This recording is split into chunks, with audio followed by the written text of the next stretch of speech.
Matapos pong mag-iwan ng matinding pinsala, nasa may West Philippine Sea na yung sentro ng Typhoon Ulysses.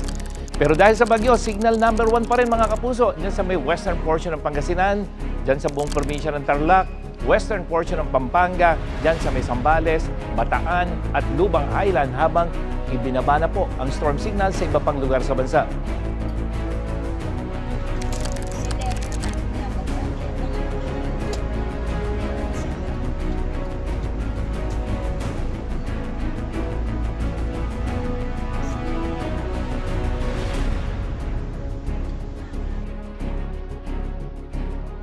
Naglandfall na nga itong si Typhoon Ulysses dito ho sa Patnanungan, Quezon. Kanina lamang ho yan na alas 10:30 ng gabi. So at 10:30 PM ho siya naglumapat yung pinakasentro nito dito nga sa bahagi ng isla ng Polillo Islands. At inaasahan natin sa mga susunod na oras, over the next hour ay magla-landfall ulit ito. Next landfall niya ay sa Polillo Island ho yan. And then after 2 to 3 hours ay magla-landfall ho ulit ito sa mainland northern Quezon. So makikita nga ho natin ngayon yung sentro niya ay papalapit na ng papalapit sa ating landmass. At sa ngayon, halos nakababad po yung eyeball o ito yung part ng bagyo kung saan ay may pinakamalakas na hangin at mga malalakas din na ulan. Dito po ay nakakonsentrate sa Camarines Norte Province, kasama na dyan ang Northern Quezon at maging ilang bahagi ng Aurora. So sila po sa ngayon ang nakakaranas ng pinakamalalakas na hangin at malalakas din ng mga ulan kung saan ay posible ang mga pagbaha maging ang pagguho ng lupa.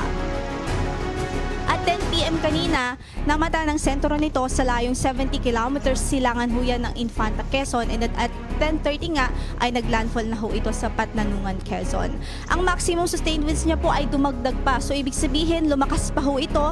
Ngayon nga ay taglay na ang lakas ng hangin na 150 kilometers per hour near the center at ang kanyang gustiness ay umaabot po sa 205 kilometers per hour.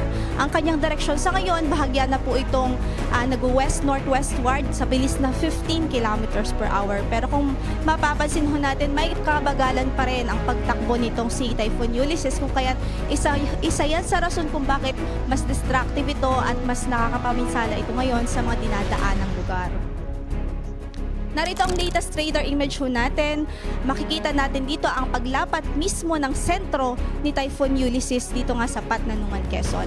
Yung Jumalig Island ay nakasama na ho din yan sa mata, pero yung sentro talaga niya, pinaka-center nitong bagyo ay naglapat ho dito sa Patnanungan, Quezon. At katulad nga po ng nabanggit ko, over the next hour ay sa Polillo Island na po ito magla-landfall, and the next landfall sa mainland ng Northern Quezon. Sa forecast track na ipinalabas ng Pag-asa over the next 12 hours. So ito po yung pinaka-crucial time talaga, lalong-lalo na po dito sa Central Luzon at mag-isa natitirang bahagi pa ng Calabarzon area kasama na ang Metro Manila. Dahil makikita ho natin tatawid mula dito sa Quezon Province, tatawid ho itong bagyong si Ulysses sa ang sentro nito sa Central Luzon. So ibig sabihin, maapektuhan ang kabuuan ng Central Luzon, ang southern portion ng Northern Luzon, ang Metro Manila affected din ho yan.